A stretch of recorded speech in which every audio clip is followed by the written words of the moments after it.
attendu. Partagez, partagez. Il est déjà présent.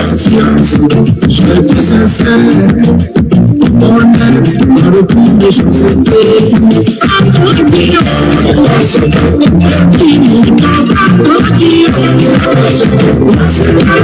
Mes respects à Julien et Silo.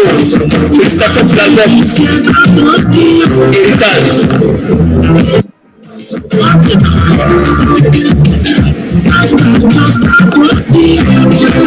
Partagez, il parle peu, il est discret, et aujourd'hui, il est là pour pas faire son match. J'espère que vous avez passé une bonne journée aujourd'hui. C'est important, partagez.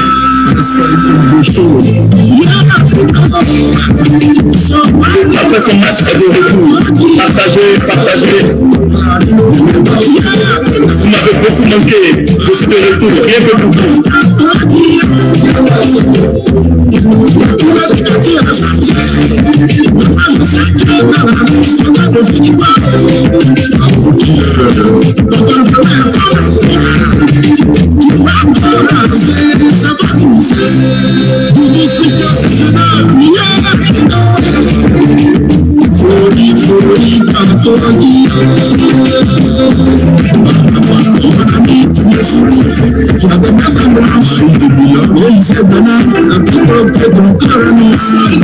Mon ami, tu me souris. Tu as des belles mains,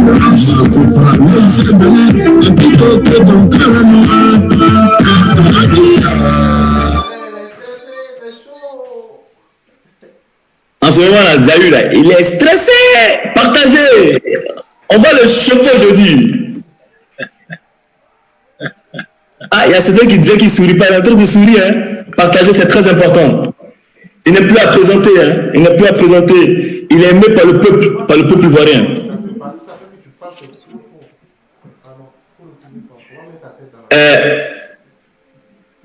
Je vais commencer cette émission. C'est vrai que j'ai pour habitude sur ma page de rendre hommage aux personnalités qui m'ont marqué de leur vivant.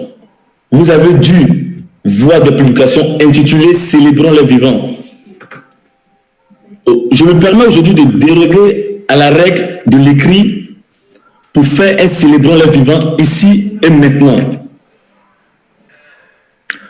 Coach, devant toute la nation, devant tous ceux qui suivent ce Copa Show ce soir, je voudrais vous rendre hommage.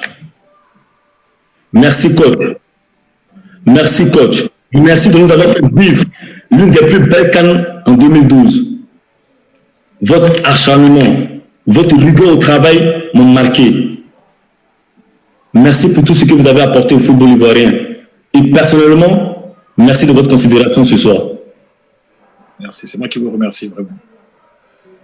En tout cas, c'est un honneur pour moi vraiment d'être avec toi, d'être avec vous ce soir avec tous les fans pour dévoiler une petite partie cachée de notre personnalité. Mais c'était vraiment une vraie joie d'être avec toi, de te revoir et puis voilà.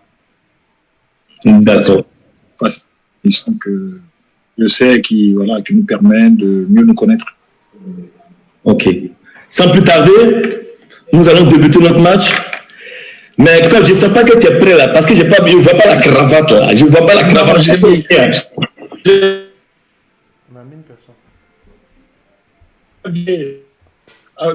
Style maison.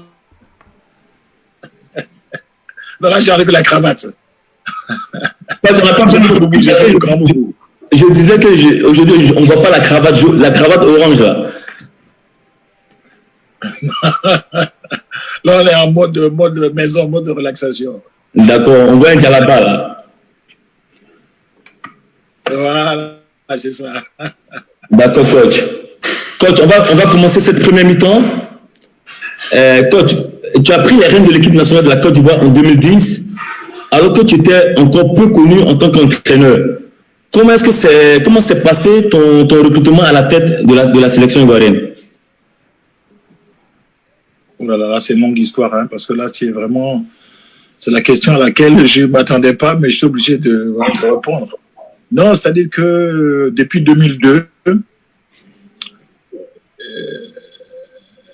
je me suis déplacé, je suis venu voir le président Jacques Anouma et je lui ai dit, président, on était en 2002, hein, que voilà, je sais que la Côte d'Ivoire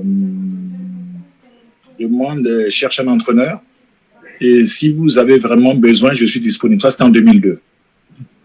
Maintenant, et donc, depuis 2002, on a eu un contact qui était un contact de Tony, mais vraiment, il est culotté parce que entraîner la Côte d'Ivoire sans avoir une grande expérience de club, c'était un peu osé.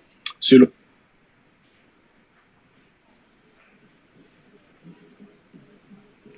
en 2006, je me rappelle bien, j'ai été invité de suivre cette CAN de loin.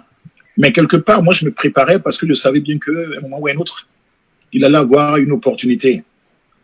Et quand j'ai vraiment postulé, j'ai rencontré le président, il m'a demandé quel était mon projet.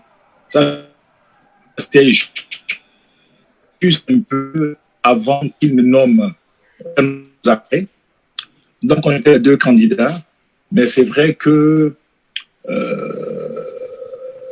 à l'époque, c'était vraiment très, très difficile pour le président de nommer un ancien joueur ou un local entraîneur vis-à-vis de la pression qu'il y avait autour. Je sentais dans notre échange qu'il y avait déjà un rapport il y avait une interrogation.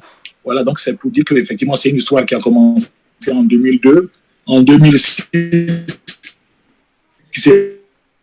et juste un disque pour que ça se concrétise. Mais c'est vrai qu'il y a eu des moments où j'ai été aussi, je suis parti à Abidjan après pour m'occuper de l'Africa Sport. Ça, c'était, je crois, en 2005.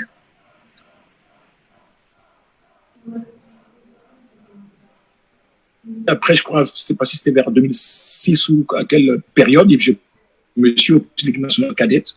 Et c'est là que ils ont commencé à me connaître, on a appris à se connaître. Et puis, donc, en 2010, il y a eu cette fameuse situation où ils étaient en contact avec un entraîneur. C'était après la Coupe du Monde. La Côte d'Ivoire venait de se séparer de, je crois, Sgoran, l'entraîneur qui avait amené la Côte d'Ivoire en Coupe du Monde. Et puis, il y avait des tractations avec Gérard Gilly qui tardaient un peu. Et il fallait préparer l'équipe pour aller pour le match d'Italie, pour le fameux match... non, pas à Rome, à Londres, je crois. Ouais, c'était à Londres. Ouais, c'était un match amical à Londres. Un match amical à Londres. Donc, c'est là qu'ils m'ont dit, bon, écoute, on a actuellement un souci d'entraîneur. Est-ce que tu serais prêt à entraîner cette équipe-là par rapport au match amical contre l'Italie à Londres? Donc, la première question que j'ai posée au président, ce qui fait la composition d'équipe, est-ce que c'est vraiment moi qui gère la... Non, il n'y a pas de problème. C'est toi qui viens avec ton équipe, avec ton staff, tu gères le match amical et on va voir comment ça se passait. Donc voilà, c'est là comme ça le début de cette histoire-là qui a commencé avec ce fameux match. Et c'est là qu'ils ont découvert ma personnalité.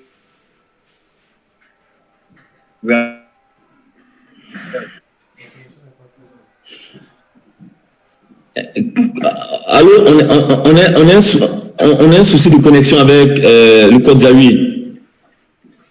Coach, vous m'entendez? Non, je pense que non. Moi, je vous entends très, très bien. Oui, mais... Moi, je vous entends très, très bien. Oui, nous, on va continuer, coach. Vous avez parlé que vous êtes arrivé à Londres pour ce premier match avec l'équipe nationale et c'est là qui a débuté. Quand vous êtes arrivé dans cette équipe nationale de Côte d'Ivoire, il y avait des joueurs avec une renommée internationale qui évoluait dans de grands clubs tels que Yaya Touré, Didier Drogba, entre autres. Pour toi, qui était peu connu à l'époque en tant qu'entraîneur, comment as-tu réussi à dompter toutes ces personnalités fortes? Non, ça dit qu'au départ, ça dit que c'est vrai que les gens, ils étaient pas... Ça dit, même les joueurs, pour eux, j'étais juste un intérimaire.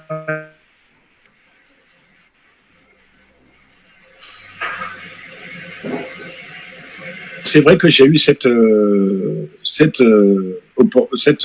dans le staff, je me rappelle, il y avait Cyril Domoro qui était donc le grand frère des joueurs. Je crois qu'il y avait Bonaventure Kalou et il y avait Kwasi Blaise.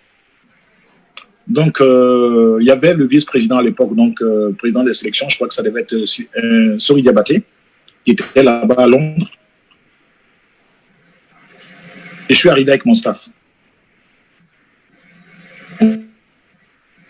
Que change. Donc, j'ai reçu à l'époque, donc ce match Didier n'était pas là. J'avais Kolo qui était là. Et je pense que tout est parti de la discussion avec Kolo.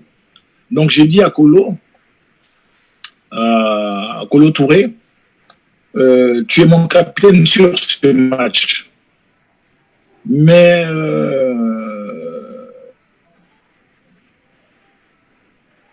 allô, coach. Allô. c'était un peu. Oui, Coach. Oui, allô, allô. Coach, on va essayer d'interrompre légèrement pour essayer de vous laisser, pour essayer de mettre la connexion de votre téléphone, parce que le Wi-Fi un peu déconne.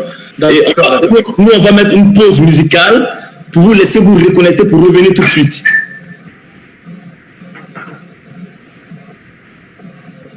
Restez connectés.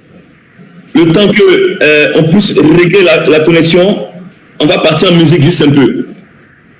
Ok. Bon, on va faire la connexion du téléphone. Vérifier. La connexion Wi-Fi là déconne un peu.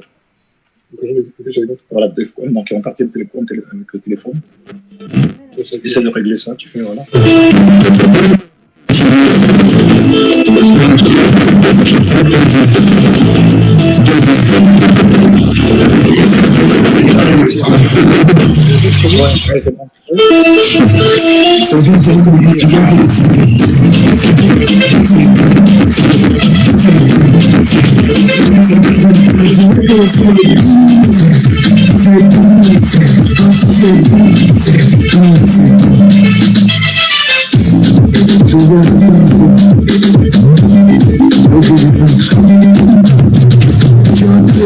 Restez connectés.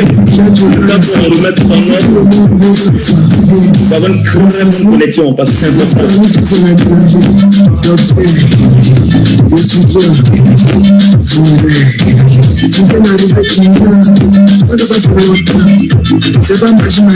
Il y a lui qui est en train de se connecter. Ça va passer tout à l'heure.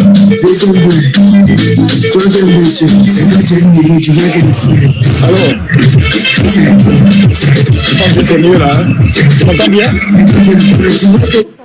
ouais, coach, on t'entend. Là, c'est parfait. Ouais. Voilà, coach. Parce qu'au départ, la connexion était un peu plus compliquée. On avait difficile à vous entendre.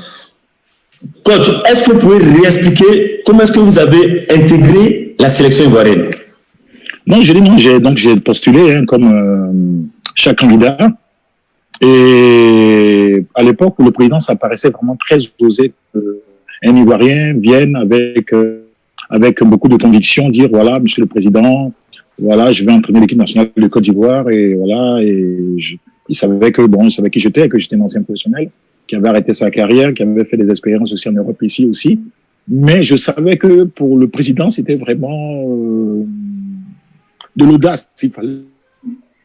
Quand je suis allé dans son bureau, après c'était une petite histoire parce que je cherchais à rencontrer le président, mais c'était pas facile. Donc il a fallu que je passe par un copain qui était donc je parle de son nom, mais c'est Jacques, qui à l'époque il y avait un journal Foire Info où il met en titre, il me demande François, pourquoi tu es à Abidjan? Je dis non, je suis venu entraîner l'équipe nationale. Donc il met en titre Zawi, François, je vais entraîner l'équipe nationale de Côte d'Ivoire. Et donc le président, le matin, il se réveille, il prend les journaux. À l'époque, il y avait la titrologie. Il voit le titre, ça dit François, je vais entraîner l'équipe de Côte d'Ivoire.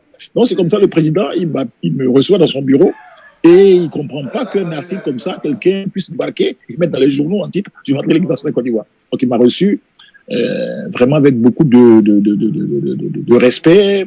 Il m'a écouté, il a demandé si j'avais un programme, si j'avais une vision pour la sélection.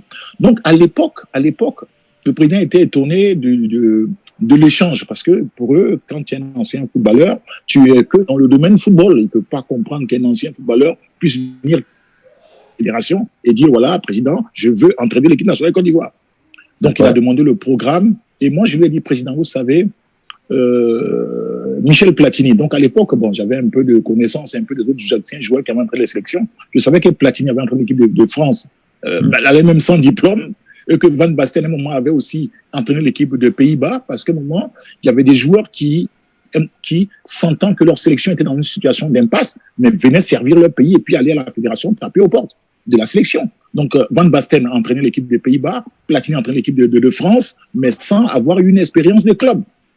Donc, moi, quand je savais que cette génération-là, où des joueurs, à un moment, allaient servir leur pays, et pour moi, c'était important de venir dire à mon président des fédérations, président, je veux entraîner l'équipe.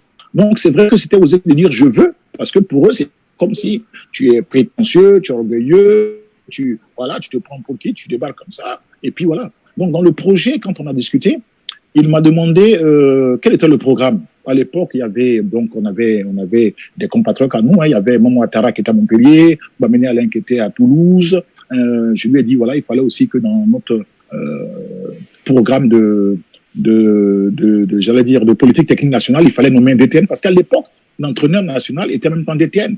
Donc, on a Yo Martial. Donc, dans l'échange, il a vu que j'avais vraiment un projet que je lui proposais. Donc, ça, c'était vraiment avant 2006. Donc, il fallait qu'en Côte d'Ivoire, à un moment, on comprenne que l'entraîneur national pouvait être entraîneur, mais il fallait nommer un DTN. Il y avait un groupe d'anciens pros qui étaient prêts. Momo Atara, paix à son âme, était à Montpellier. Alain Guamene était à Toulouse. Donc, quand j'ai cité tous ces noms, il a dû se dire, mais attends, mais ce jeune homme-là, mais je sentais dans le regard du président que, voilà, mais ce petit, il a l'air un peu culotté, hein, il est un peu trop sûr de lui. Coach, vous parlez de culotté, on va en revenir vers là d'abord, mais tout d'abord, votre première chance, c'était le match contre l'Italie. Oui. L'Italie des Barotelli, vraiment la grosse équipe d'Italie, hein, c'était pas une équipe d'Italie qui revenait de la Coupe du Monde de l'Afrique du Sud, là. Voilà, c'est l'Italie que je connaissais, les Italiens, il n'y a pas de match amicaux. C'est la grosse équipe d'Italie. En Italie, il y avait une grosse équipe. Mais en Côte d'Ivoire, vous étiez l'entraîneur de la Côte d'Ivoire pour ce premier match. Il y avait des joueurs de renommée comme Yaya Touré, Didier Drogba, entre autres. Pour vous, comment est-ce que vous avez réussi à dompter toutes ces personnalités fortes-là? Non, ça dit qu'au départ, sur ce match, je n'étais pas là, mais sur ce match, j'avais Kolo Touré. Je pense que notre premier échange verbal a été déterminant. Parce que à l'époque, je crois qu'il était à Manchester City. Il venait de faire un stage, je crois, aux États-Unis. Et puis, je lui ai dit, ouais, sur ce match, je pense que, bon, tu vas être le capitaine. Hein.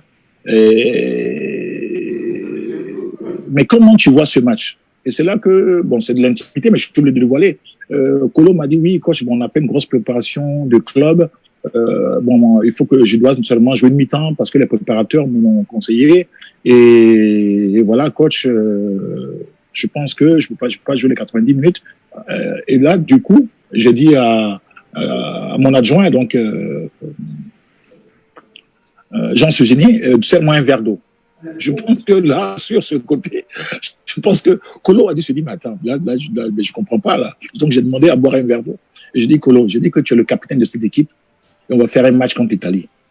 Tu peux pas me dire que tu vas faire une mi-temps. Tu peux pas décider de jouer une mi-temps. C'est l'équipe nationale de Côte d'Ivoire et tu es le capitaine. Et un capitaine ne descend pas du bateau tant que le bateau n'arrive pas à bon port. Je sais qu'avec le club, on fait une préparation où tu souhaiterais jouer une mi-temps. Mais là, je te dis que la Côte d'Ivoire, le capitaine de la Côte d'Ivoire ne peut pas me dire qu'il va faire mi-temps. Dans l'échange de Kolo, en ce moment précis, j'ai vu son regard, mais ce coach, il est culotté quand même. Hein. Mais il y avait quand même du respect. Mais je sentais que pour moi, le capitaine de l'équipe ne peut pas décider du temps de jeu, ne peut pas me dire qu'il va faire une mi-temps. Donc j'ai senti dans le truc de Kolo pour dire, mais j'ai vu dans le premier échange, mais ce mec il débarque d'où? C'était vraiment une intimité. Lui et moi, on était dans le bureau et il est allé réfléchir, il est revenu. Il m'a dit, ben coach, écoutez, si vous voulez que je joue tout le match, ben je serai là tout le match. J'ai dit, Kolo, tu sais, je vous ai observé jouer en sélection, vous avez joué longtemps en sélection, mais l'équipe nationale, elle ne fait pas des matchs amicaux, elle joue pour gagner. Donc là, quand je lui ai dit ça, Kolo a eu de la réflexion. Maintenant, il fallait après que je m'adresse au groupe. Dans le groupe, effectivement, il y avait Yaya,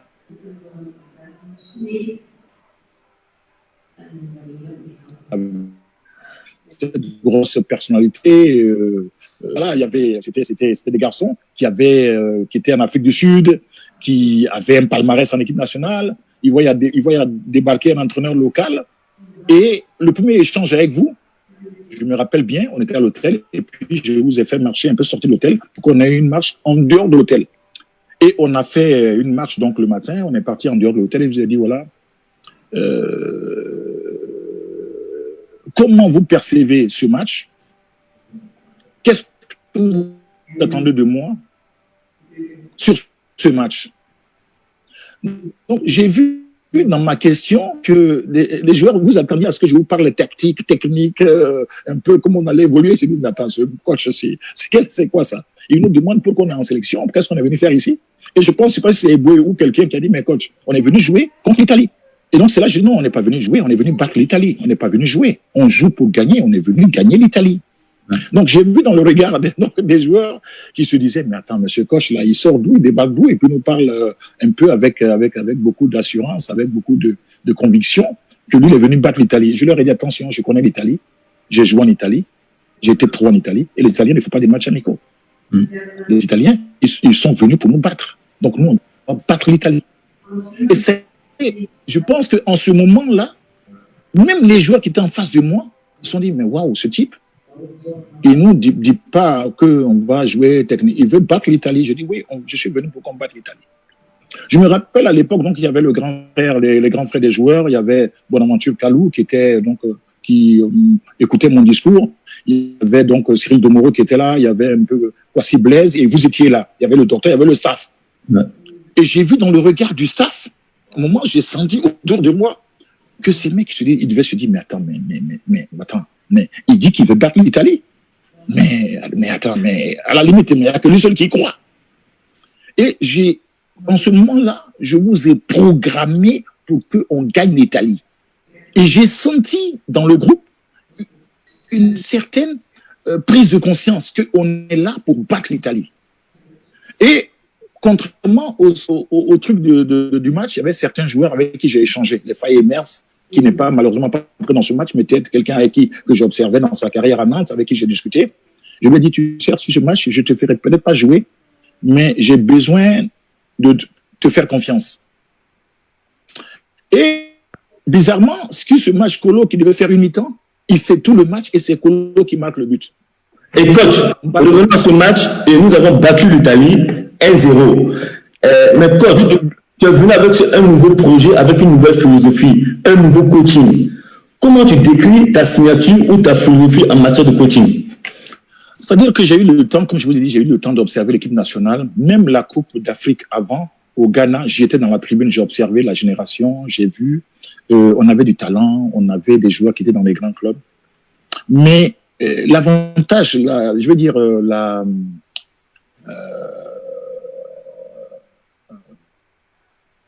limité que j'avais par rapport aux autres entraîneurs, c'est que j'avais été joueur de l'équipe nationale. Et j'avais été aussi professionnel. Donc, le côté européen, je connaissais, et j'avais aussi joué, même un peu, j'avais joué aussi en Afrique. Ouais. Donc, quand je vous parlais, je sentais que, je vous disais, non, les gars, je vous ai observé au Ghana, on était éliminés malheureusement, mais il faut qu'on forme un groupe. Parce que j'ai vu la blessure de Kolo au Ghana, qui a été le moment qui a laissé le groupe pour aller se faire soigner en Europe. Donc, j'ai suivi l'équipe qu'on avait, mais j'ai suivi qu'on avait une équipe type, mais on n'avait pas un groupe. Donc, il fallait que l'équipe nationale de Côte d'Ivoire puisse compter sur un groupe. C'est-à-dire que si un est blessé, que celui qui rentre puisse savoir qu'il doit apporter à l'équipe. Mais je savais que dans l'esprit des dirigeants, dans l'esprit de beaucoup de personnes, quand les gens venaient en équipe nationale, on savait qui allait jouer où, comment il allait jouer, et c'était comme ça. Donc, il fallait leur faire comprendre que la philosophie nouvelle qui était là, c'était un groupe et que, pas dit personne, mais il fallait savoir qu'à un moment, tout le monde pouvait jouer. Tout le monde pouvait jouer. Donc, quand on a gagné ce match, surtout à la mi-temps, on était à 0-0, j'ai vu que les joueurs, à un moment, étaient contents du 0-0. Et je leur ai dit, non, les gars, on est à la mi-temps, on est à 0-0. Je vous ai dit qu'on est venu battre l'Italie. On n'est pas venu faire 0-0, être content du 0-0.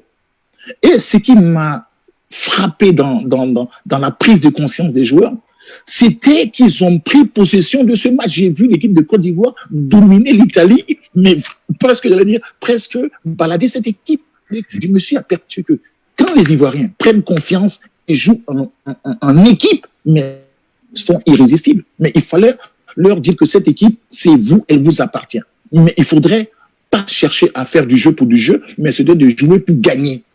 Et je pense que ce jour-là, le message est passé. Mais comme je n'avais pas encore signé de contrat, les dirigeants m'ont écouté parler dans les vestiaires, ils m'ont vu m'adresser aux joueurs. Et c'est là maintenant que le président Sori Diabaté devait rendre compte au président Jacques Anouma. Il y avait les anciens qui étaient là, ils se sont dit, attends, waouh, on a vu le coach là parler aux joueurs, on n'avait jamais vu ça. Donc à un moment, après ce match, maintenant, chacun rentre chez lui. Et c'est là maintenant qu'il y a ce délai de réflexion. La fédération se dit, mais attends, c'est pas vrai, là, ce qu'on a vu, là, il a parlé aux joueurs, les joueurs ont adhéré, mais est-ce qu'un Ivoirien, un local, peut entraîner cette équipe? Je voyais toujours qu'il y avait un point d'interrogation. Mais les gens qui étaient dans ce vestiaire d'Italie avaient compris que l'équipe de Côte d'Ivoire, quand elle est soudée, elle est imbattable. Donc, les gens de la fédération, je veux dire les décideurs de l'époque, je leur ai mis, j'allais dire, un os entre les dents. Ils devaient maintenant décider de faire un choix. Je savais que ce n'était pas facile parce qu'à un moment, il fallait maintenant choisir parce qu'ils étaient en discussion avec Gérard Gilly. Et puis, à un moment, ils voyaient que ça traîne un peu. Et puis, on me dit, écoutez, coach, vous allez être le coach de notre équipe nationale. Ce serait vous le coach. Et vous avez été le coach, et même vous êtes parti à la première Coupe d'Afrique en 2012, cette Coupe d'Afrique même qui a été presque parfaite, 0 but encaissé et de belles révélations, comme Gosso Gosso, que j'ai même reçu il y a quelques semaines dans le Copa face au match. Coach, comment est-ce que tu l'as repéré, ce Gosso Gosso? Non, Gosso Gosso, tu sais, on a un réseau, quand on est entraîneur, on a un réseau. Gosso Gosso, à l'époque, il était à Monaco, il n'était même pas titulaire, hein, mais il était quelqu'un que j'avais vu faire un match, mais avec du cœur, avec de la... C'était un peu que les gens, Gattuso, vous savez, c'est des gens, paix à son âme comme Tioté, c'est des mecs qui ne lâchent rien. C'est des mecs de devoir. C'est comme si tu confies un os à un chien et tu sais que le Gosso, une fois qu'il a l'os, mais il faut lui arracher l'os. Il l'a dans la main. Donc, moi, dans mon souci de cohésion d'équipe, je me dis, mais c'est vrai, on a des joueurs techniques, mais il faut qu'on ait aussi des joueurs qui sont prêts pas dire à mourir sur le terrain, mais à tirer cette équipe-là dans la mentalité de l'agressivité. Ça veut dire que bon, c'est pas mon côté italien qui ressortait, mais je voulais qu'on ait des joueurs aussi par rapport au projet qu'on avait, qu'on ait des choix, de montrer que nous, parce que moi, tu sais ce que je vais te dire comme secret, c'est que quand j'étais joueur, à un moment, j'ai des amis aussi qui sont, voilà, camerounais, Antoine Bell, par exemple, et puis Jacques Songo, Roger Milan, on discute, on dit, oui, vous, la Côte d'Ivoire, vous êtes des bons joueurs, mais vous n'avez pas de mental. Et donc, quand mes copains me disaient, non, vous avez des joueurs techniques, tout ça, et puis moi, j'ai joué contre le Cameroun, vous avez des bons fonds de jeu, vous jouez, mais mentalement, vous n'êtes pas fort. Et moi, je prenais ça comme un coup de poignard. C'est-à-dire, en tant que joueur, je me disais, mais comment? Mais c'est vrai, ils ont raison. Ils ont raison. On a le beau jeu, mais on n'a pas la gagne. On n'a pas ce truc. Donc, moi, quand je suis venu, j'avais ça en moi, de vous transmettre ça. Mais il fallait que je crée l'électrochoc. Et puis, bizarrement, c'était sur toi, c'est tombé. Je t'ai vu, je dis, copain, voilà, tu sais, j'ai un projet pour cette équipe. Il faut que je fasse une cohésion de groupe. Et que quand on a une voiture, qu'est-ce qu'on regarde en premier? Et tu m'as dit, tu te rappelles pas, tu m'as dit, coach, moi je regarde le carburant, si je peux rouler la voiture, si la voiture a déjà du carburant. J'ai dit, oui, tu as bien parlé, mais est-ce que tu regardes, il faut voir aussi si on a une roue de secours. Parce que si on doit aller loin, c'est pas en chemin quand on va crever le pneu qu'on va voir si le pneu est gonflé. Donc tu m'as regardé, tu as dit, mais qu'est-ce qu'il veut me dire? J'ai dit, non, on a un gardien numéro 2 qui est Yeboah, que j'ai jamais vu en situation. Donc, copain, tu es le gardien numéro 1, mais il faudrait que toi aussi tu acceptes la concurrence. Il faut que je voie Yeboah en situation. Et j'ai vu ton humilité, ça dit que tu as été le premier joueur, quand j'ai regardé, qui m'a dit, mais ce type, qu'est-ce qu'il me raconte? Je suis le seul professionnel. Mais tu étais un, tu peux me dire, mais coach, je suis pro, je suis à Béveren, l'autre c'est un local, il joue à la SEC d'Abidjan, et tu veux le faire jouer en sélection. Et moi, remplaçant, tu n'as pas dit ça.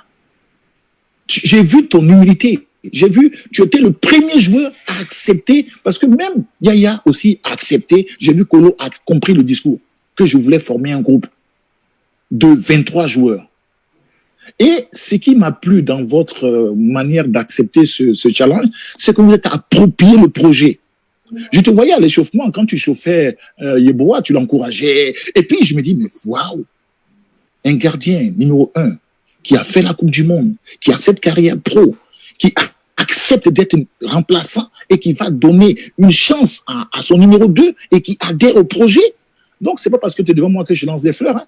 Mais déjà, quand j'ai vu que tu as accepté la concurrence, je me dis, écoutez, maintenant les gars, on va aller dans ce projet collectif. Il faut que chacun sache qu'on doit former 23 joueurs. Mais je connaissais aussi l'ego des joueurs. Je savais que les joueurs, il y a ce qu'on dit et il y a ce qu'on vit. Donc voilà, donc tu as été parmi les premiers qui ont vraiment, dans beaucoup d'humilité, ont accepté l'idée qu'il fallait qu'on forme un groupe. Mais malheureusement, tu sais, l'Ivoirien a un problème des fois de gestion j'allais dire quand il arrive au sommet. Quand Yeboah a commencé à faire 3 matchs en équipe nationale, j'ai vu ses discours à la presse, j'ai vu un peu, je me suis dit, Kopa va pas lâcher le morceau. Je parlais, mais j'ai dit non, Kopa ne va pas lâcher le morceau parce que Kopa, il est là, mais Yeboah, c'est pas que Kopa a faim. Et j'ai aimé la mentalité que tu avais, c'est-à-dire après les 3 matchs, quand Yeboah était en situation de gardien numéro 1, il n'a pas compris que j'étais en train de former un groupe. Et donc, quand toi, tu es revenu dans l'équipe, mais tu n'as plus lâché le morceau. Mais nous, on savait que si toi, tu avais un problème, Yeboah était là, il pouvait te remplacer. Parce que c'est depuis le Ghana, quand il y a eu la blessure de Kolo Touré au Ghana, et qu'on était en pleine Coupe d'Afrique, et qu'il y a eu une certaine panique, je me suis dit non, François, si jamais tu es l'entraîneur de cette équipe, il faut que tu crées un groupe. Il faut que mentalement, ils sachent que chaque joueur peut jouer. Mais il ne faut pas qu'on fasse un groupe de 11 titulaires, mais il faut qu'on ait 23 joueurs. Voilà un peu la genèse un peu du projet qu'on a mis en place au niveau de la sélection. Et je pense que ça a bien marché. On va rester toujours en 2012. Il y a Didier Drogba qui a dit ceci. La CAN 2012 était notre meilleure CAN. Avec Léo Martial, vous êtes les 2 entraîneurs ivoiriens à conduire les éléphants en finale de la Coupe d'Afrique des Nations. Didier compte mettre tout en œuvre pour permettre aux entraîneurs locaux de pouvoir réussir avec la sélection nationale. Toi qui connais les rouages du football ivoirien, coach, quel est ton avis sur sa candidature? Non, c'est vrai que, tu sais, je vois la Côte d'Ivoire à un moment de loin. C'est-à-dire, je ne suis plus dans les bois sacrés. C'est-à-dire, bon, c'est vrai que Dieu merci, j'ai fait la sélection du Niger où j'ai pu voir les choses de loin. Dieu merci, aujourd'hui, je suis donc en Centrafrique et je vois les différents candidats, je vois un peu. Je pense qu'il faut encourager, c'est-à-dire que quand moi, je prends mon cas et je prends le cas de Michel Platini, je prends le cas de certaines personnes qui ont un moment voulu apporter à leur pays ce qu'ils avaient comme savoir. Donc, je ne dis pas que, mais en Côte d'Ivoire aussi, on a des gens qui ont aussi de l'espérance. C'est-à-dire que, tu vois, Sori Diabaté, le président Idriss Diallo, Didier Drogba, je pense que chacun peut apporter à cette équipe la compétence. Mais ça veut dire qu'à un moment, nous, quand on voit quelqu'un arriver, on se dit, le gars, il n'a pas d'expérience, le gars, il n'a pas de comme ci, il n'a pas de comme ça. Macron, qui veut dire le président de la République française, n'a pas dirigé un pays, il est devenu président de la France, et il dirige aujourd'hui les pays de la France, et on est plus âgé que lui, et il est le président de la République française. Il n'y a que chez nous qu'on a le complexe de l'âge, le complexe de dire le type il est nouveau, le type peut-être qu'il peut pas. Ça c'est typiquement africain parce que bon, nous on est dans une mentalité où quand on voit pas la détermination, la foi des gens, ce qu'ils peuvent apporter. Donc moi j'encourage des joueurs qui veulent aider. J'encourage les joueurs parce que moi on m'a donné aussi cette opportunité de travailler, de servir le pays. Donc je pense qu'aujourd'hui des gens comme Didier, même des gens qui ont l'ambition de la sélection, comme je sais que c'est une élection, il faudrait qu'ils aillent dans une certaine clarté, qu'ils fassent l'élection tranquillement, et que, comme on dit, que le meilleur gagne, mais qu'ils comprennent que chacun d'eux peut apporter ce qu'il peut apporter. Mais il faut que ça se fasse dans la fraternité. Parce que je vais te dire une chose, tu sais, quand j'étais en sélection, le moteur que j'avais comme projet, c'était, je me basais sur nos valeurs en Côte d'Ivoire, union, discipline et travail. Et quand j'écoutais l'hymne national, chers Ivoiriens, le pays nous appelle. Si nous avons dans la paix ramener la liberté. Je me disais, mais est-ce que les gens prennent conscience de ces paroles? Union, discipline, travail. On doit être unis, disciplinés, travailler. Le pays, c'est l'emblème du pays. On ne peut pas aller dans la division, dans les blablabla, dans les comme ça, est-ce que c'est là, est-ce que c'est là. Donc, moi, tout le monde sait l'amour. C'est pas les Ivoiriens. Pourquoi les Ivoiriens m'apprécient beaucoup et je les aime aussi? Parce qu'ils ont vu que j'étais loyal et je jouais carte sur table. Je n'ai pas triché. Je n'ai pas triché avec eux. Et que quand j'étais avec les joueurs savaient que je trichais pas. C'est vrai que j'avais cette rigueur dans le management, mon côté italien où l'entraîneur est le mystère. Dans cette sélection, quand on m'a confié l'équipe, je peux te dire que je remercie le président Jacques Anouma et le président Sidi Diallo. Jamais avant un match, ils m'ont demandé qui joue et qui va sortir. Ils m'ont laissé travailler. C'est pour cela que je remercie aussi les dirigeants, les joueurs, mais le public. Ça dit qu'à un moment, les journalistes, eux aussi, ils se sont posés des questions. Mais est-ce que ce mec-là, il peut gérer cette équipe? À la première conférence de presse, je leur ai dit, écoutez, quand on a un permis de Renault 5, quelqu'un qui a un permis de conduire, même s'il a conduit une Renault 5, il peut conduire une Ferrari. Le code de la route, c'est le code de la route. Donc, c'est là qu'ils se sont dit, mais attends, ce petit, il est culotté quand même. Hein. Comment il peut parler en disant que oui, celui qui a un permis de Renault 5 peut conduire une Ferrari? Je voulais leur dire juste que faites confiance à la jeunesse ivoirienne. Faites confiance aux jeunes qui sont derrière là. Ils sont pleins de foi, ils ont plein de détermination, ils peuvent bousculer les habitudes. C'était tout le message que je voulais que les gens comprennent. Et Dieu merci, ils m'ont donné la capacité et les moyens de travailler. C'est pour ça que je les remercie beaucoup. Ok. Coach, rien n'est impossible dans la vie. C'est-à-dire, vous avez fait sortir un problème tout de suite. Celui qui conduit une Renault 5, il peut conduire une Ferrari. Voilà. Ça, c'est sûr. C'est clair. Coach, une histoire de penalty. Une histoire de penalty qui a fait couler beaucoup d'encre. Oui. Mes internautes, mes abonnés, attendent la vraie version de François Zahui. Il a été dit que Didier ne devrait pas tirer le penalty en 2012. Lorsque la question a été posée même à Didier, il a répondu la seule personne qui est capable de répondre à ça, c'est le coach. Donc, coach, moi je vous pose la question. Est-ce que c'est vous qui avez désigné Didier pour tirer le penalty? Tu sais, Copra, tu étais le gardien des buts et à chaque séance, dans les poules, on faisait des exercices de penalty. Et moi, dans mon esprit, j'avais 3 tireurs pendant les matchs. C'est-à-dire, j'ai toujours un plan A, un plan B et un plan C. Ouais. Mon premier tireur, c'était Didier. Mon deuxième, c'était Yaya. Et mon troisième, c'est Salomon. Et maintenant, la logique que je vous faisais, c'est que le premier, il ne se sent pas, il laisse le deuxième. Si le deuxième ne se sent pas, il laisse le troisième. Donc, souvent, quand tu fais un management comme ça, où les joueurs, tu les mets en confiance et tu les laisses le choix, d'un moment, que le gars, il se sent pas. Parce qu'à un moment, il y a des moments où, face à une situation, le gars peut être dans une situation où il y a la pression qui fait qu'il est dans une situation où il ne le sent pas. Donc, pour cette finale, il y a eu beaucoup d'encre. Quand on a fait tous ces matchs de poule, il n'y avait pas un joueur qui a dit le coach, il a fait ci, il a fait ça, il a fait ci, il a fait ça. Moi, je sais que les Ivoiriens, je vous ai dit dans les vestiaires que je prends la défaite pour moi, allez-y tranquillement, soyez sereins. Quand il y a un problème, il faut toujours qu'on en fasse multi-problèmes. C'est vrai que ce penalty en plein match était déterminant parce que si on le marque, c'est fini parce que les Zambiens, eux, ils voulaient évoluer en compte. Leur truc, c'est de nous amener au penalty pour qu'ils aient leur chance aussi parce que les penalty, à un moment, c'est de la loterie. On le savait. Mais il fallait comprendre que le premier tireur dans mon esprit, c'était Didier. Le deuxième, c'était Yaya. Et le troisième, c'était Salomon Kalou. Et que si un des gars se sentait pas, celui qui suivait prenait le penalty. Voilà, moi, ma version, et voilà ce que je peux dire aux internautes. Ok, les choses sont claires, les choses sont mises à plat. Premier tireur, Didier. Après, c'était Yaya Touré. Et ensuite, en troisième position, Salomon Kalou. Merci, Claude, d'avoir éclairci ce détail-là. Coach, malgré un camp réussi, les Ivoiriens, oui, presque toute la population ivoirienne a été surpris de savoir que votre contrat n'a pas été renouvelé. Beaucoup de messages que j'ai reçus témoignent de l'amour que les Ivoiriens portent pour vous. Pourquoi l'aventure en sélection nationale s'est arrêtée brusquement? Que s'est-il passé? Vous savez, les gens ont des problèmes avec les gens qui ont de la personnalité et des gens qui bousculent un peu les habitudes. C'est-à-dire que moi, je savais que moi, ce qui m'a fait plaisir, c'est le coach Claude Leroy.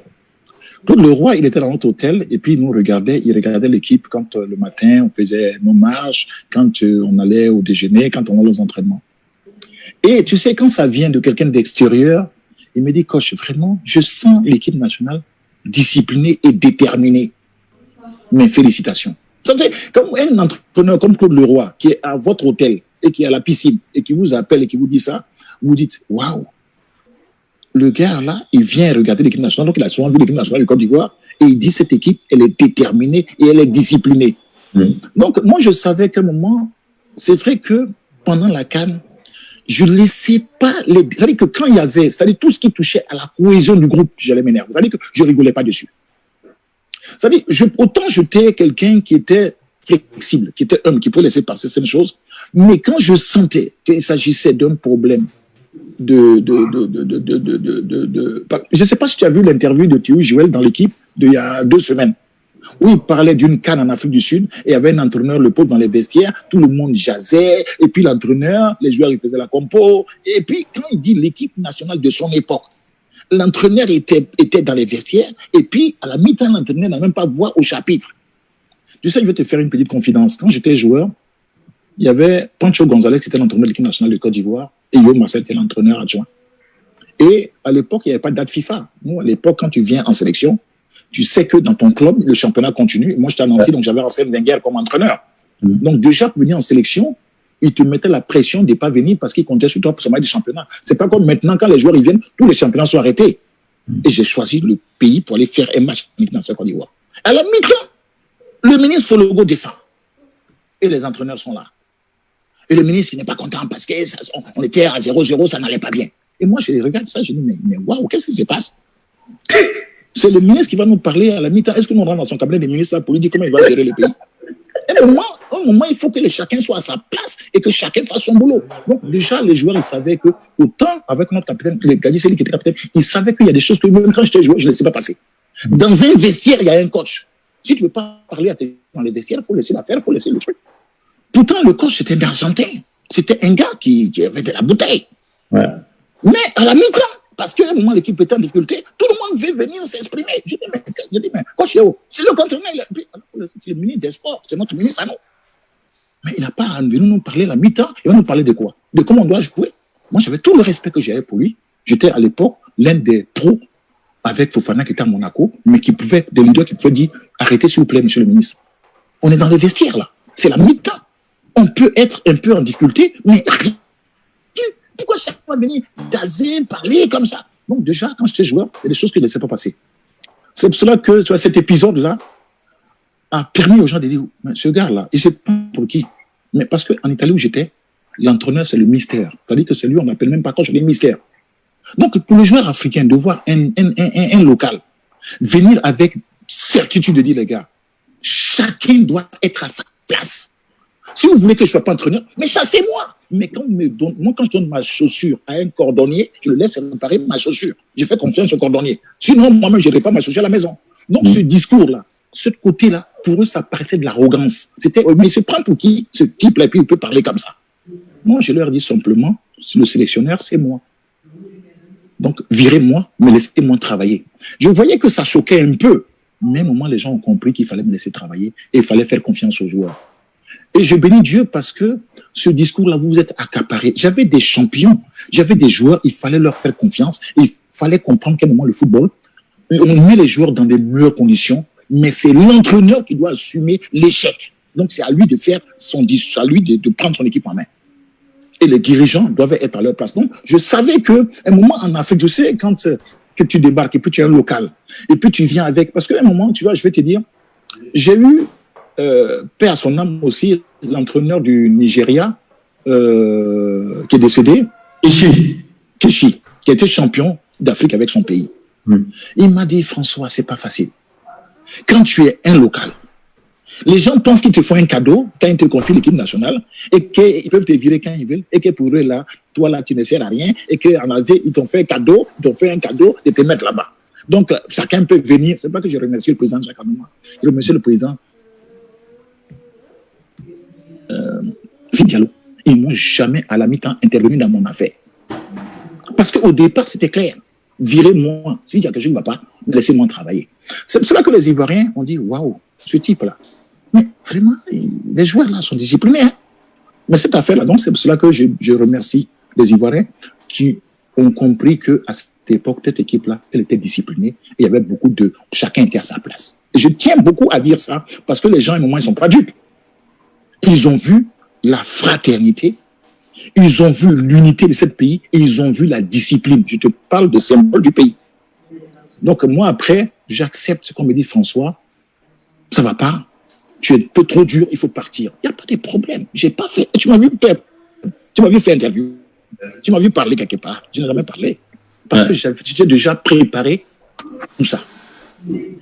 Donc, coach, c'est parce que vous avez eu tellement une personnalité forte, c'est ce qui a fait en sorte que vous avez perdu votre place alors?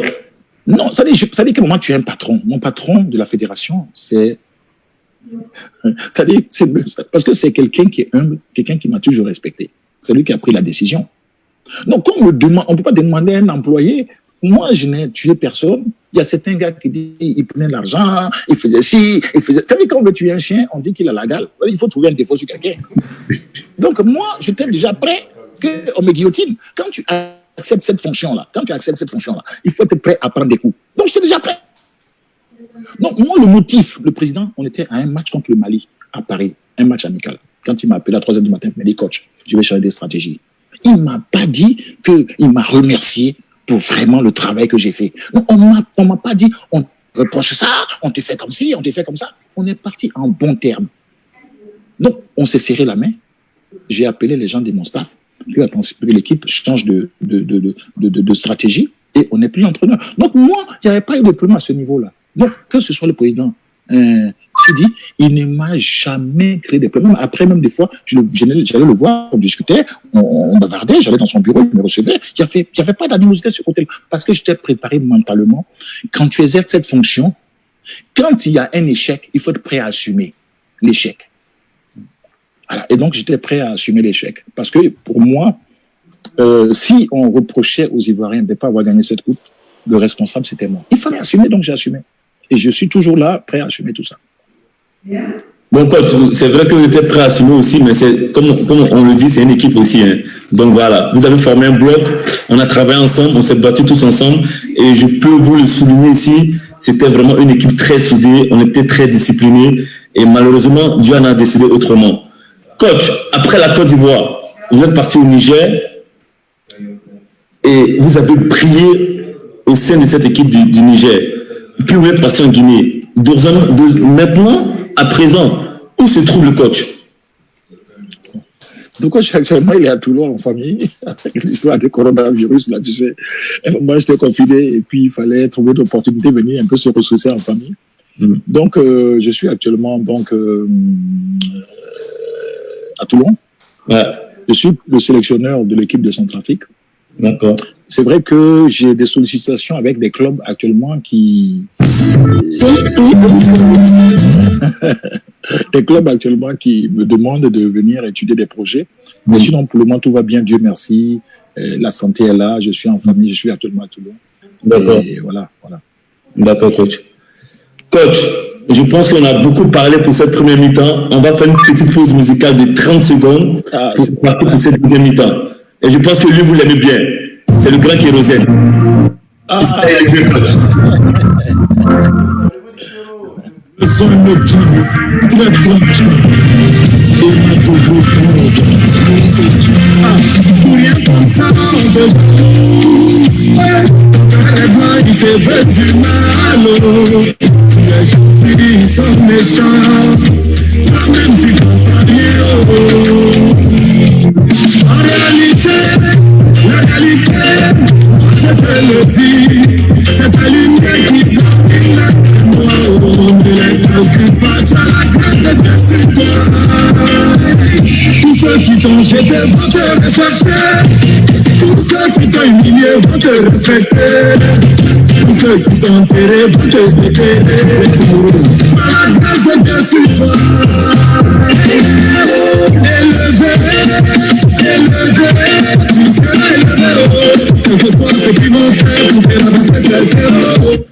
Coach, tu serais élevé parce que tu es très adulé par le peuple ivoirien. Tout le monde t'aime, tout le monde te kiffe, comme on le dit. Tu es parti un peu, on dit, ils sont vraiment tristes de votre départ. Comment est-ce que vous êtes parti de la sélection? Mais comme on dit, la vie continue. Vous avez continué votre bonhomme du chemin. Maintenant, on va partir pour cette deuxième mi-temps. Je sais que, coach, tu as une anecdote à nous raconter. Quand tu étais sélectionneur, souvent tu rendais visite à des joueurs en club. Tu es même parti rendre visite aux frères à l'époque à Manchester et tu as rencontré une ancienne connaissance. Peux-tu nous expliquer, peux-tu nous en parler un peu? Non, c'est vrai que tu sais, la génération que vous étiez première des champions. Parce que j'ai eu la chance de côtoyer l'académie quand Jean-Marc Guillaume vous coachait.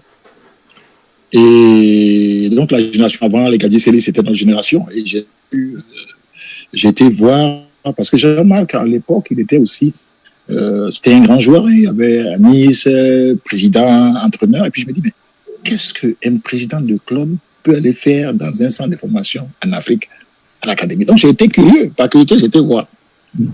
Et j'ai vu votre technicité. J'ai vu quelqu'un qui travaillait vraiment. C'est-à-dire, Jean-Marc n'était pas sur un banc. Je le voyais, j'ai vu même vos salles, l'hygiène, la rigueur qu'il y avait dans le centre. Mais surtout, on sentait des gens heureux d'être ensemble. Je me dis, waouh, ce mec, il bosse vraiment. Et puis, vous êtes venu au Festival Espoir de Toulon ici, où ma femme même vous a reçu à la maison, on m'a fait manger, vous êtes allé vous amuser. Donc, moi, j'ai vu Yaya, je vous ai vu commencer au centre. Pour moi, vous étiez mes petits frères. Et puis, quand j'ai eu donc cette opportunité d'être sélectionneur de la Côte d'Ivoire, j'ai été à City et, coïncidence, les deux frères jouaient à City. Et donc, ils avaient un entraînement et à la fin de l'entraînement, je vais donc les voir et puis je croise Mancini, Roberto Mancini. Et il me dit, allora, come va? Abbastanza bene. E tu, come va? A Costa d'Avorio? Tutto bene, amico mio. Ah, mi fa piacere che sei adesso allenatore di Costa d'Avorio. Et là, je vois Kolo qui me dit, mais coach, tu parles italien? Et il me dit, mais attends, mais coach, qu'est-ce qui se passe? Et l'entraîneur, maintenant, qui a dit, mais attendez, François, François, on a joué en Italie ensemble. Mais à l'époque, moi, j'étais à la Sampdoria avec Viali, et puis voilà, il y avait Mancini Viali. Donc, c'est... Et Kolo, il dit, attention. Mais donc, vous avez notre coach même le respecte. C'est en Afrique que quand nous, on a passé 40, on est dans les 50 ans. Mais en Afrique, on est toujours les petits copains. Tu as beau avoir des enfants, tu as avoir l'âge que tu as.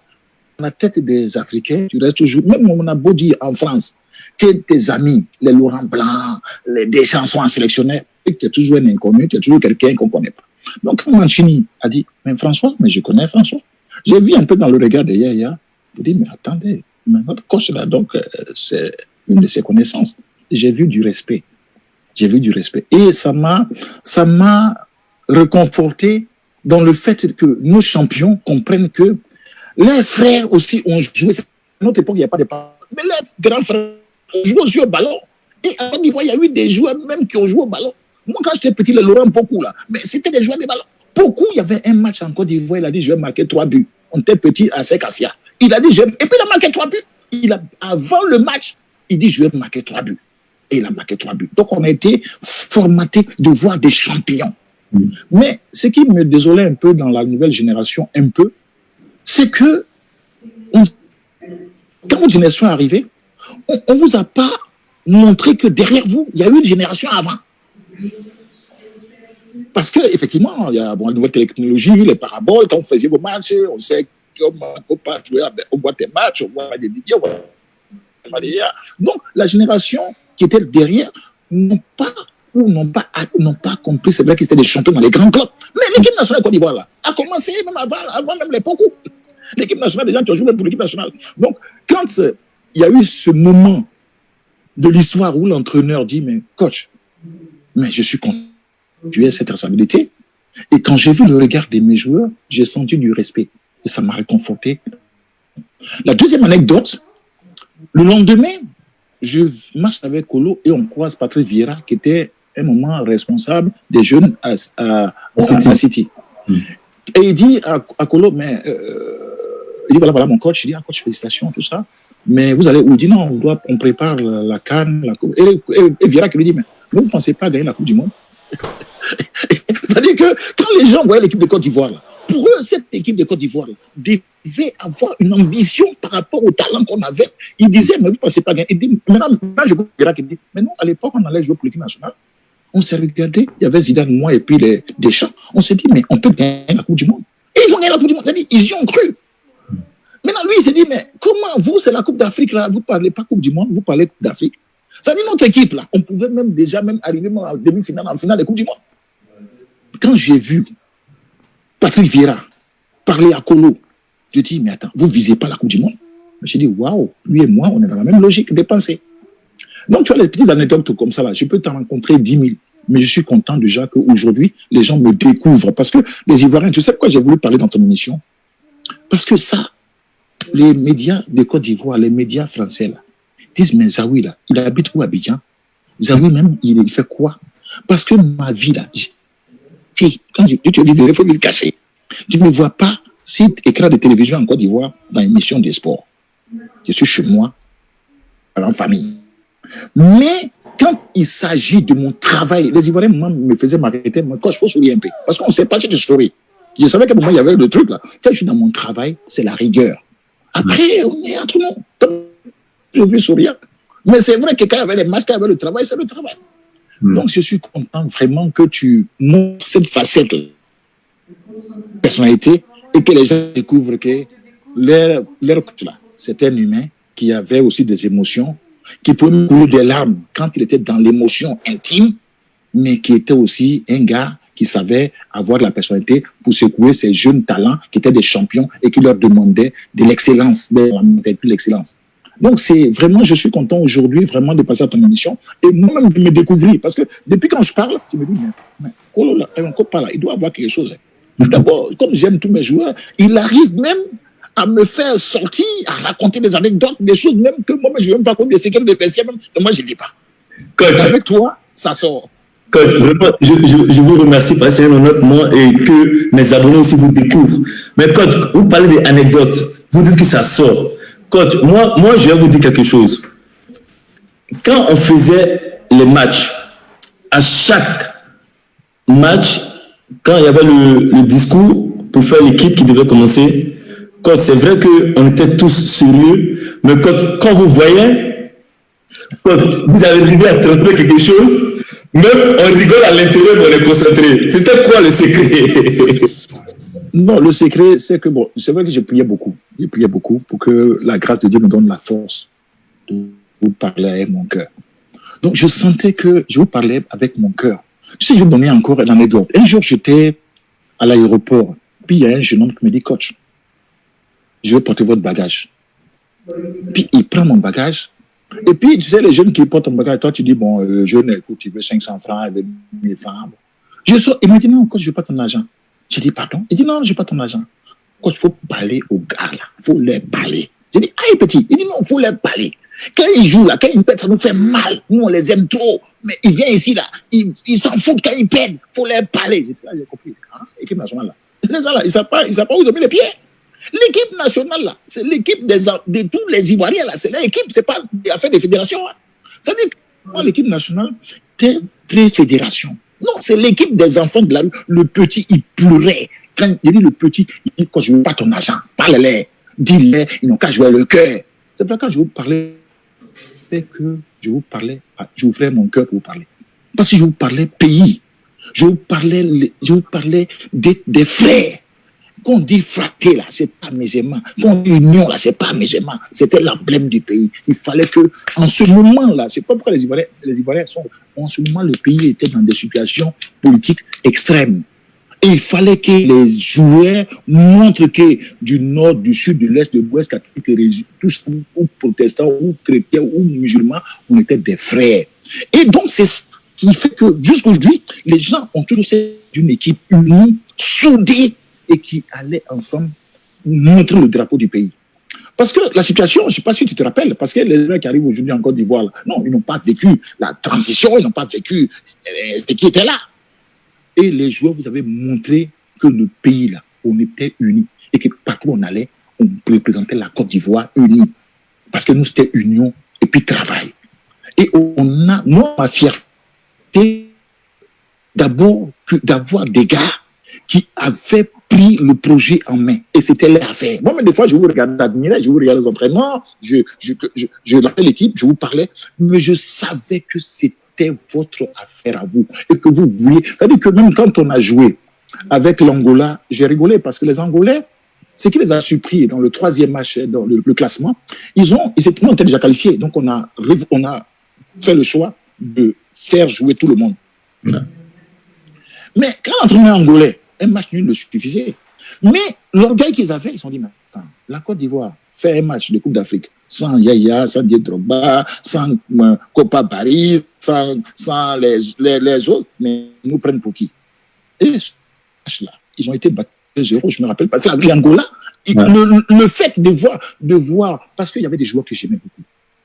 Il y avait des joueurs dans cette équipe qui pouvaient jouer. Même, il y avait, je ne vais pas citer de noms parce que c'est comme ça. J'aimais tout le monde. Mais je savais qu'on avait 2 équipes. Et on avait qui étaient prêts à se sacrifier pour que les autres jouent et qui encourageaient les autres.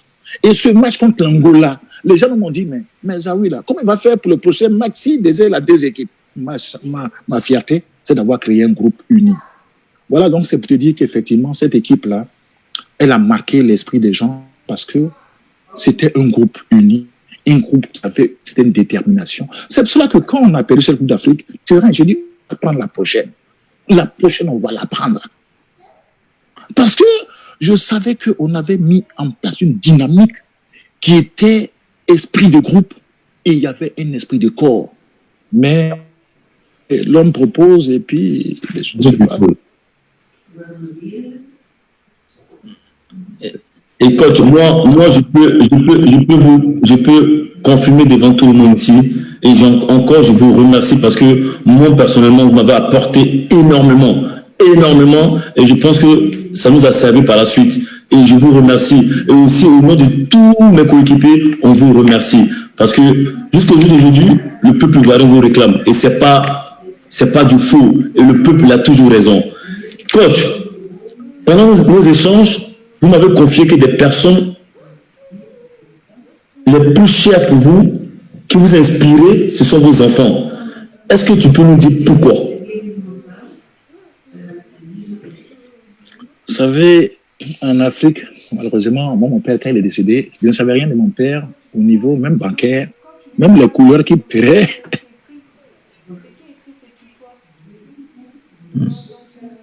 Et il m'a donné de l'amour. Monsieur Roux, il n'a jamais su réellement ce que je pense. C'est une famille heureuse. Dans notre famille, là, on est vraiment des frères, on est agrandis, on ne manque à rien. Mais tu sais, en Afrique, nos parents, quand on grandit entre les copains à côté parce qu'on est toujours les copains. Donc, quand on vient voir papa, c'est juste parce qu'on a besoin des cahiers, on a besoin d'école, on a besoin d'argent, on a besoin comme ça. Et moi, j'ai vu mon papa aimer ses enfants. Et malheureusement, tu sais, quand Dieu te donne des enfants, j'ai dit quand malheureusement, quand tes enfants sont malades, ça te donne une force. Moi, Dieu m'a donné un enfant, quand je le regarde, je te confie ça. Cet enfant idéalise depuis sa naissance. Mais quand je le regarde, la force qu'il a, la force qu'il te donne, quand il va dialyser, tu te dis, mais waouh. Et puis, j'ai eu un deuxième qui était diabétique à l'insuline, qui était très, très doué pour le football. Quand je le vois se piquer tous les matins et ne jamais se plaindre, je dis, waouh, comment ne pas avoir une force? Donc, mes enfants, ma famille, mes parents, mes frères, mes soeurs, même mes amis des quartiers, quand je dans un quartier qu'on appelait Génuche, on avait une force qui venait du fait qu'on savait que on s'aimait. C'est-à-dire que, comment je peux dire ça? C'est-à-dire que quand tu aimes les enfants et que tu les lutter, tu sais qu'il y a des moments où il faut qu'ils prennent un médicament. Et que toi-même, tu dis Dieu merci, parce que ce matin, je les ai vus. Non, je vais te dire, on peut te dire tout ce qu'on veut te dire, toutes les choses, tu dis Dieu merci, parce que je suis un homme heureux. Donc, moi, tous les jours que Dieu fait, quand je les vois, je me dis non, François, sois un battant, parce qu'il me donne beaucoup d'énergie. Voilà. Et j'ai une famille aussi qui sont des gens simples. Mes frères, et ceux qui regardent l'émission, hein, ils sont à Abidjan. mes tontons, parce que je sais que tout le monde, quand ils ont su que il est dans Color et fait le match, ils ont dit, mais c'est quel match il va jouer là-bas? Pourquoi ce match? Donc, on n'a pas fait ce match. On n'a pas fait ce match. Donc, on va voir ce match-là. Est-ce qu'il va mettre balle à terre? Comment il va faire? Donc, je salue tous les gars, tous mes amis, tous ceux qui me sont chers, qui sont connectés. Parce qu'ils savent que la force, là, les enfants me donnent beaucoup de force. Mais de plus, je suis un croyant, je crois en Dieu. Et ma force aussi vient de la prière. Ok. On va apporter toute la force, toute l'énergie positive à la famille Zawi. Et c'est un réel plaisir. On fait un coucou aussi à tous les abonnés aussi qui nous suivent aussi, à tous les Ivoiriens, à tous ceux qui nous suivent dans tous les autres pays de l'Afrique ou du monde entier. Coach, on voit une personne qui est très sereine. À l'aube de tes 60 ans, est-ce qu'il y a encore des choses que tu n'as pas encore accomplies, mais qui font encore partie de tes rêves? C'est-à-dire, moi, j'aime voir les gens heureux. C'est-à-dire que quand je suis là, vraiment, tu sais, quand tu es croyant, on dit si tu aimes Dieu, il faut aimer les gens, il faut aimer ton prochain. Si tu aimes Dieu, il faut aimer ton prochain. Mais moi, c'est de voir des gens, quand tu es avec des gens, quand je vois des gens malheureux, des gens dépressifs, des gens, je me dis, oh, François, il faut encore, tu as encore du travail. Parce que la vie est tellement belle, mais de l'amour dedans, et si tu apprécies ce que Dieu te donne. Donc, nous, les Africains, on a tout. C'est-à-dire, quand je suis en Europe des fois, je veux manger escargot. Je veux manger escargot. Je veux manger crabe. Tout ça là, je vais dans les magasins, s'il n'y a pas crabe, il n'y a pas escargot. Même les attiqués là, tu es obligé de voir dans les boutiques spécialisées. C'est-à-dire, en Afrique, il y a tout.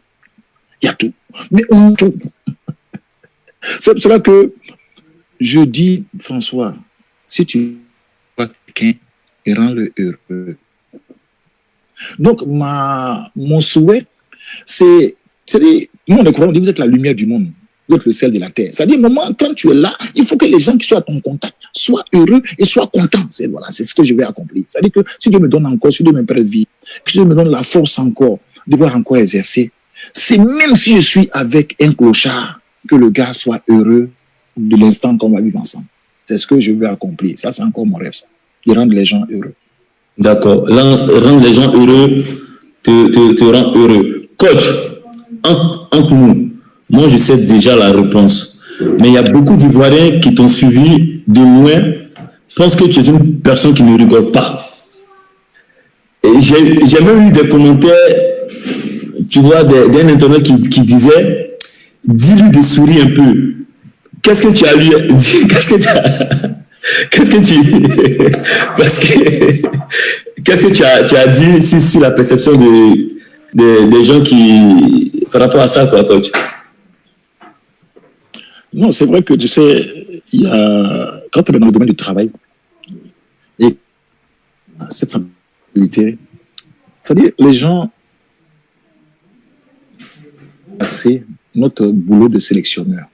C'est-à-dire qu'à un moment, c'est-à-dire, dans la vie, il y a deux moments où on joue l'hymne national. Le chef d'État vient, et quand une équipe nationale doit jouer, on joue l'hymne national. C'est-à-dire, ce n'est pas un amusement. Hein. Quand un chef d'État vient, et puis doit venir là, puis on lève le drapeau, puis on joue l'hymne national. Quand une équipe joue, on joue l'hymne national. Donc les gens, quand les joueurs ils voient l'équipe nationale, là, ce n'est pas de l'amusement, c'est du sérieux. C'est-à-dire, on est là, on est obligé d'être performant.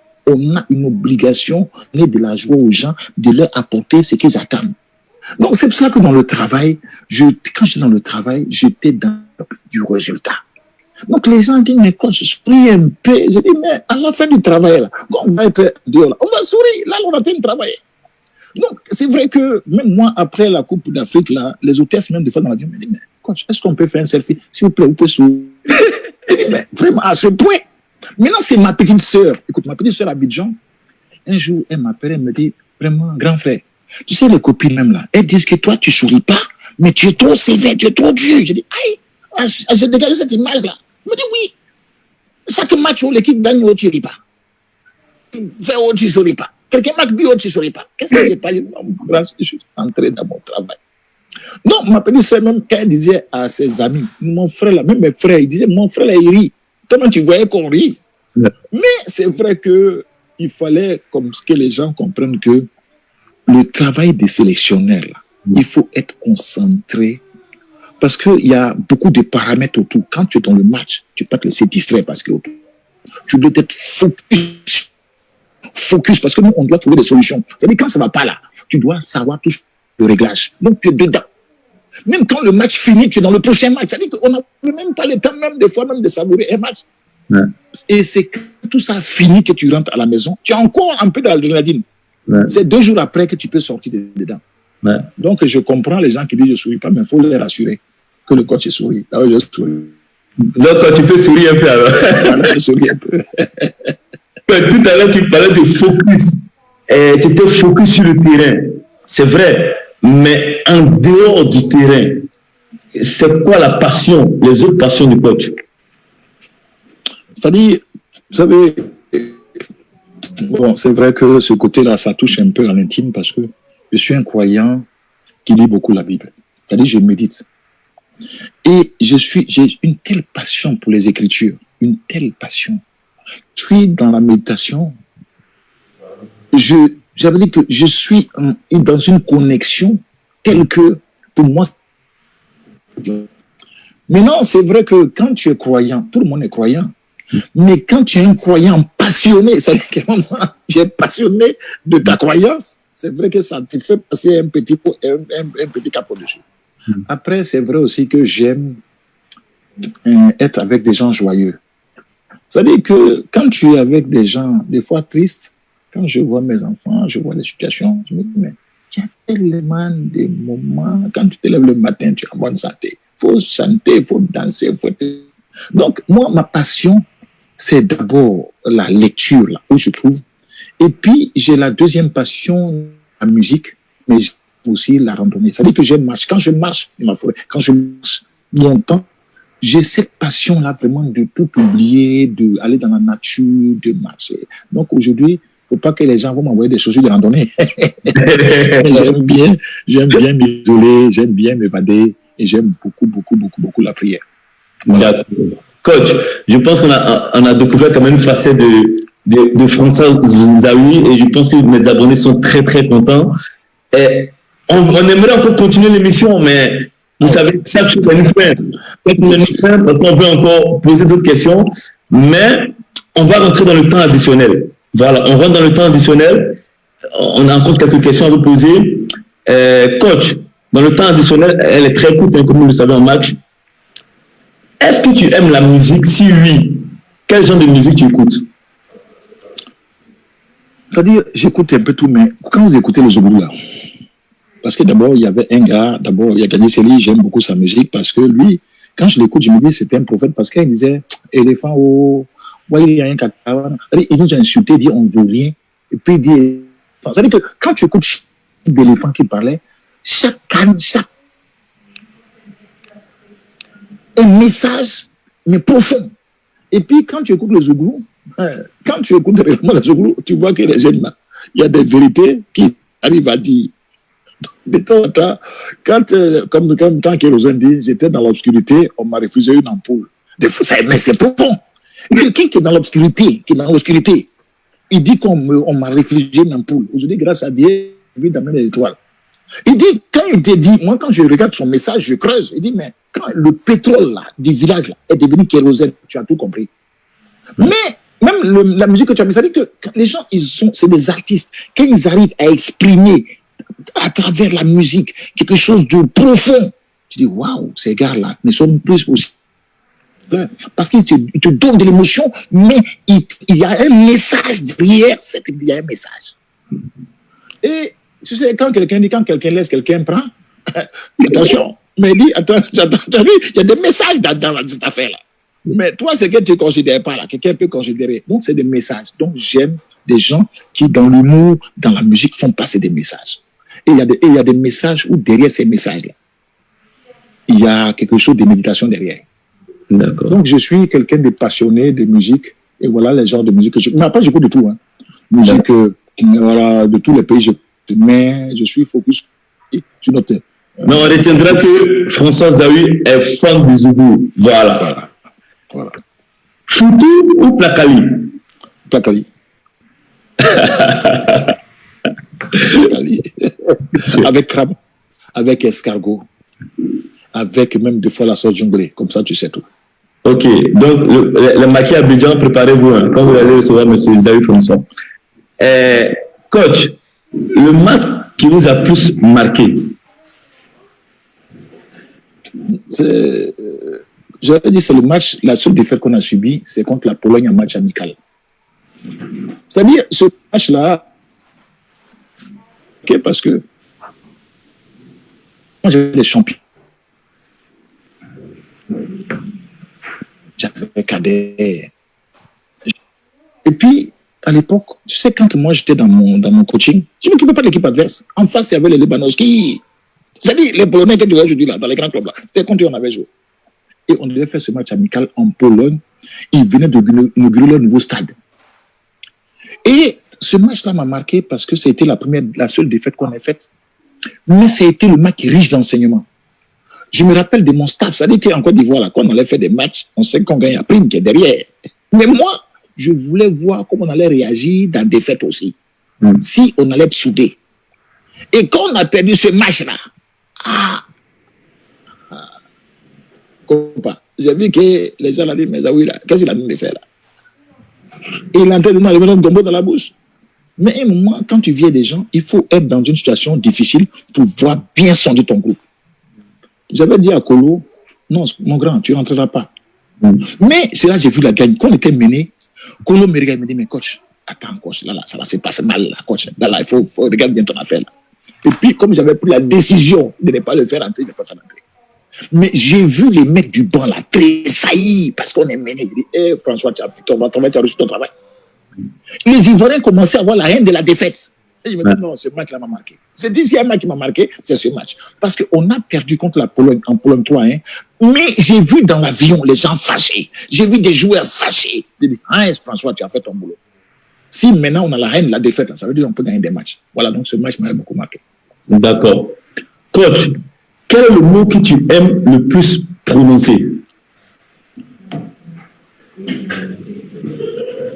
Ça, c'est compliqué, hein, parce que ça, c'est les gens qui peuvent dire.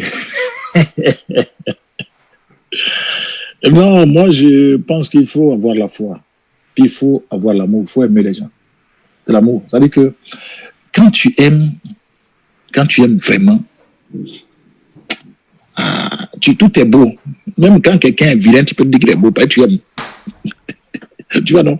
Donc, l'amour, là, vraiment, quand quelqu'un devient amoureux, là, il faut le laisser tranquille, parce que c'est comme ça, c'est de l'amour. D'accord. Donc, voilà, c'est l'amour.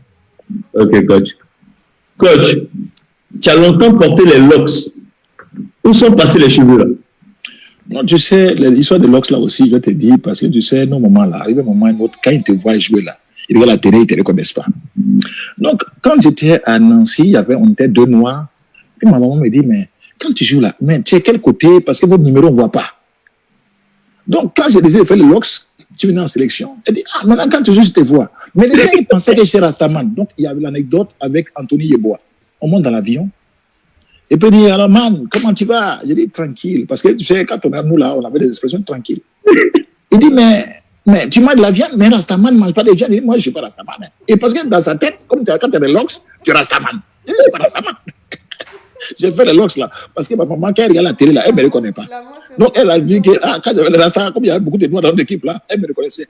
Donc c'est pour te dire que les locks là, à un moment, effectivement, ça m'a suivi. Donc, et puis j'ai gardé ça longtemps. D'accord. J'ai gardé ça longtemps parce que c'était aussi un moment, un truc que voilà, un peu personnel. C'est une bonne astuce. Donc, le moment qu'ils ne reconnaissent pas les enfants, voilà, tu fais un truc à toi. Mettez les locks, alors. Tu fais un truc pour qu'on sache que mon fils est là-bas. D'accord. Ok. Coach, on va poser la dernière question. On va faire la mise en situation. Je vous demande de bien tendre l'oreille.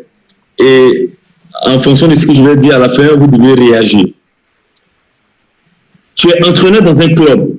Tu t'entends avec tous les joueurs, sauf un seul qui se comporte très mal avec vous. Un jour, ça part au clash.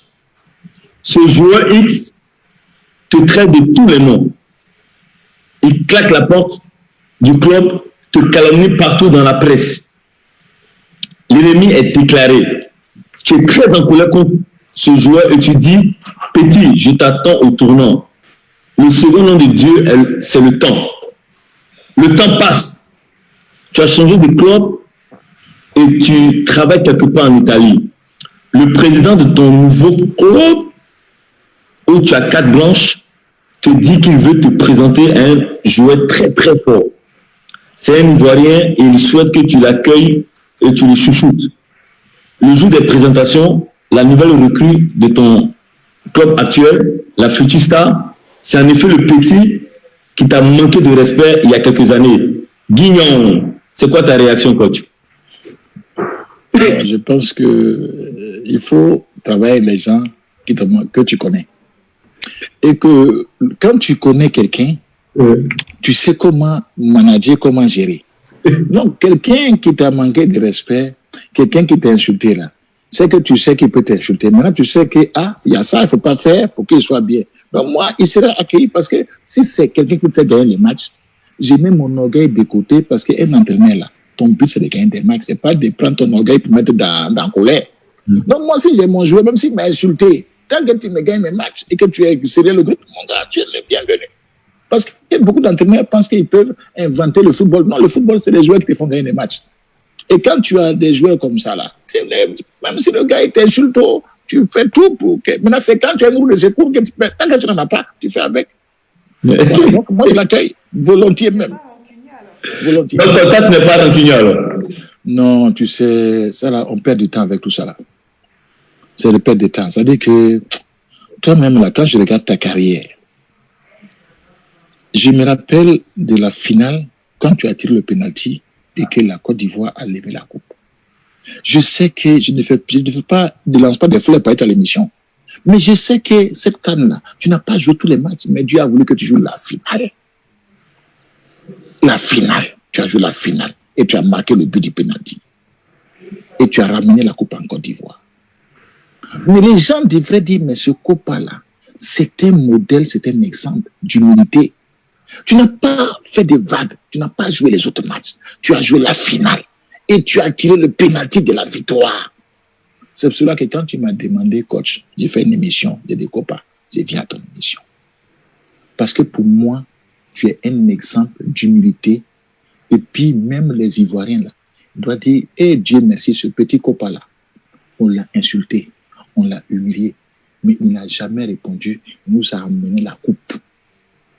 Tu sais, à un moment, pourquoi je suis venu à ton émission, c'était pour te témoigner ça. Parce que tu vois, des fois, quand tu dis, coach, je vais te remercier, moi, je remercie d'abord les Ivoiriens, parce qu'ils m'ont mis dans leur cœur. Mais je veux remercier tous les joueurs, tous les dirigeants, tous les gens avec qui j'ai passé des moments de passion et d'émotion intenses et de respect mutuel. C'est-à-dire qu'à un moment, quand les gens pensent que gérer un groupe, il y a des états d'âme. Il y a des gens qui n'ont pas joué qui ne seront pas contents. Il y a des gens, ils ne sont pas contents, mais ils sont dans le groupe. Et puis quand tu les appelles, ils seront là pour faire leur boulot. C'est pour cela que je tenais, avant la fin de l'émission, à ce que les gens comprennent pourquoi le coach Zawi est venu faire le match avec Kopa. Parce que pour moi, tu es un exemple d'humilité, quelqu'un qui sait se relever et qui ne met pas ses états d'âme dans les problèmes des gens. Et qui sait que le sport, là, c'est d'abord des valeurs collectives, l'équipe d'abord. C'est pour ça que je suis resté aussi longtemps. Quand tu m'as demandé, je peux te dire, même ma femme m'a dit, mais comment, tu vas faire une émission comme ça, tu vas te livrer? Je dis, non, c'est mon petit. Ce petit-là, il faut le respecter. Et moi, je le respecte. Et il y a beaucoup de champions aussi que je respecte pour leur humilité. Donc, je tenais vraiment à ce que les gens le sachent parce que c'est difficile de témoigner de soi-même. C'est vrai, je parle de toi pour que les gens disent, le coach Zawi là, voilà son copain là, voilà pourquoi il est venu à l'émission. Parce que ce gars-là, c'est un exemple. Voilà, vraiment, je tenais à te remercier aussi pour les jeunes que tu inspires. Tu sais, aujourd'hui là, on est coach. On va dire aux enfants, parce que les enfants là, ils aiment les modèles. Moi, un gars comme Gadier Seli, qui était capitaine là, je l'ai vu souffrir pour l'équipe nationale. Nous, on était au service de nos champions. C'est-à-dire, on avait la Blaise Traoré, on se mettait au service de ceux-là. Parce qu'on savait ce qu'on pouvait donner, mais on se mettait au service des autres. Et cette valeur que tu as là, Je veux que les Ivoiriens, les joueurs comprennent qu'un joueur, il est au service de l'équipe. Et puis, quand l'équipe a besoin de lui, que ce soit 5 minutes, que ce soit 10 minutes, il faut que le gars il soit performant. C'est pour cela que ton émission, quand tu m'as dit coach, j'ai dit, mon grand, je serai là. Et que les gens, il faut qu'ils te découvrent toi aussi. Parce que toi, les gens, ils te voient toujours comme le joueur, mais tu es un homme, tu es un exemple. Voilà, je tenais vraiment à le dire. Et je te remercie vraiment pour le fait que tu m'aies considéré. Et je voulais aussi te renvoyer l'ascenseur. Coach, vraiment, vos mots me touchent énormément. Je vous remercie à nouveau. Et vraiment, il y a le peuple ivoirien qui vous aime aussi. Il y a le peuple qui vous regarde ce soir. Vous parlez peu. Et si vous avez un message pour eux, c'est maintenant. Non, tu sais, comme moi, mon truc, c'est l'amour, là. Les Ivoiriens n'ont qu'à le laisser par là. Les Ivoiriens, même là, nous, c'est la paix. Les Ivoiriens n'aiment pas par là. Les Ivoiriens, là, c'est un pays d'hospitalité. Si j'ai un message, là, il faut qu'on n'a qu'à s'aimer. On n'a qu'à vivre ensemble. Et comme tu dis là, c'est l'amour, love. C'est-à-dire, moi, j'ai un truc là. Les Ivoiriens, c'est un peuple fort. C'est un peuple très. C'est-à-dire que c'est un peuple envié. Quand tu vois les Ivoiriens, quand tu vois les pays, on dit, mais vous les Ivoiriens là, mais vous les Ivoiriens là. On dit, mais qu'est-ce qu'il y a dans vous les Ivoiriens? Parce que les Ivoiriens aiment la Côte d'Ivoire. Puis les Ivoiriens, ils aiment tout le monde. Donc, je veux que ça là, on n'a qu'à garder ça, on n'a qu'à s'aimer. Voilà, si j'ai un message à faire passer. Mais je veux dire aussi aux Ivoiriens que je les aime. Okay. Parce que depuis là, tu dis non, les gens ils t'aiment. Moi aussi, je les aime. Je vous aime, les Ivoiriens. Voilà. J'aime la Côte d'Ivoire, j'aime les Ivoiriens. Ok, quand je vous rassure que on vous aime aussi, chers Ivoiriens, sachez que aussi on vous aime aussi. Je vous rassure, coach, j'ai passé un agréable moment à votre présence. Je vous remercie à nouveau encore. Je remercie toutes les personnes qui nous ont suivis, qui ont assisté à ce match. Je vous souhaite de passer une bonne soirée, une bonne nuit. Rendez-vous pour un nouveau numéro de Copa Face au match dès la semaine prochaine. D'ici là, portez-vous bien. Que Dieu vous bénisse. Ciao, ciao. Ciao, ciao, ciao, ciao, ciao. Ciao, ciao. Merci.